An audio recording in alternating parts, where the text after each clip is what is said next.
Hello, and welcome to this video blog by Parent in the Know, When Children Aren't Thankful. Hi, I'm Dr. Lilladale McManus, President and CEO of Parent in the Know. We do parenting assessment and reporting, and our mission is for you to have an effective and enjoyable parenting experience.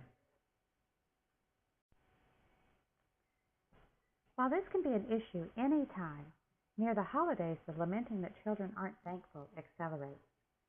Blogs, articles, and the accompanying comments on social media tell us that this is a sore point for parents. Phrases such as entitled, spoiled, and ungrateful are used, and parents are upset, hurt, and simply confused. After all, they say they do everything to try to make their children happy. I'd like to unpack what is likely happening. There is a distinction between child-indulgent parenting and child-centered parenting. On the surface, these may appear synonymous, but they have important differences, particularly on child outcomes in both the short term and when children reach adulthood. Let's take a deeper look. In highly child-indulgent parenting, the family revolves around the child and his or her wants and whims, and on their own impulse, parents frequently give the child gifts and treats. Children are allowed to behave in any manner they wish and have anything they desire. Discipline is occasionally attempted by an indulgent parent, but rarely enforced when the child protests. Indulgent parents tend to label and see excuses as valid reasons for why a child cannot or should not have responsibility. They have difficulty watching their child deal with challenging situations, and then therefore are very quick to step in and rescue the child. The parent may often behave more like a peer than a parent, related to attempting to have a close relationship with their child, something that is very essential to them. It's important to know that parents who align highly with an indulgent style of parenting do see their children in a positive light. However, they do not encourage their child to demonstrate initiative and rarely give them responsibilities at home. Such parents often perform tasks for the child long after he or she is capable of doing so independently, and they may also set up the child's life so that no substantial challenges are experienced by the child.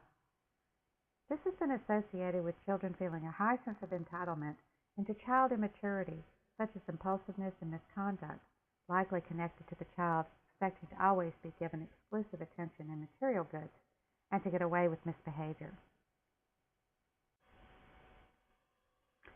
Practicing child-centered parenting does not mean the family revolves around the child exclusively with only his or her needs and wants considered, as they do if overly child-driven and indulgent, but that the parent is responsive and attentive to the child in a genuine and warm manner. Rules and limits are set and enforced that are reasonable, and the rationale is explained to the child. Children are encouraged to take part in decision-making within the family. The weight given to their input changes according to their maturity level and can also depend on how important the decision is, but regardless, the child learns to experience over time how to effectively participate in such exchanges. Parents who practice child-centered parenting behaviors show warmth, responsiveness, and affection toward their children in ways that include supportiveness during challenging activities and providing clear and more helpful assistance, which encourages learning and mastery in children. Such parents tend to have positive expressions of emotions toward their children when they interact, such as smiling and laughing. What these parents give is their time, attention, and positive emotion versus material gifts and allowing children to do things that the parent actually disapproves of. Having experiences of child-centered parenting is related to children's reciprocal warmth toward the parent, emotional security, better handling of frustration, and having empathy for others. In this section, we will look at tips to being less indulgent. I can relate to needing to keep myself in check here. Arriving at a family gathering when my daughter was a baby, my sister-in-law peeked in our minivan and commented, "I think Dale is buying some of these toys because she likes them so much." And that was true. If you are feeling that as a parent you've drifted too far toward the indulgent parenting side and would like to get back to the child-centered parenting side, think about the following scenarios and choices. Give your child special tasks with his or her input to help the family celebrate. such as making a centerpiece, creating a special game for the family to play, or cooking a signature dish. These can become traditions that your child contributes each year. When your child makes his or her gift list, ask that at least 1 to 2 items be those that can be used to help others less fortunate. It can be very simple, such as, Dad drives me to the donation center so I can donate my gently used toys, yarn to crochet scarves for the homeless, or a new shovel so I can clear the sidewalk for our elderly neighbors. Plan a special family activity with everyone's input that you can all look forward to that doesn't involve gifts. Karaoke, charades, homemade Pictionary, scrapbooking, a concert, or volunteering. These get children out of the give me a gift rut. Limit having your child and you be exposed to the advertising onslaught that ramps up this time of year. Toss or hide the catalogs that come into your home.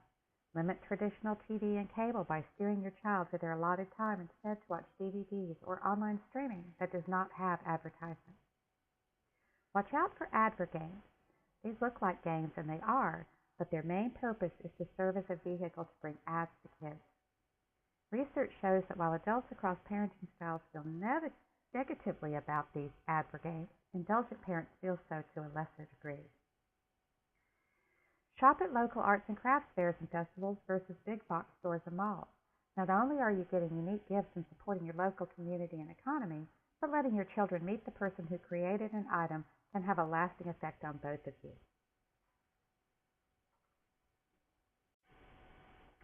In closing, it's continuous and conscious work to think about how to give our children what they need and not always what they want. But it's not an all or nothing proposition. It is rewarding, fun, and exciting to see your child's face when they get that special gift, and that is so okay.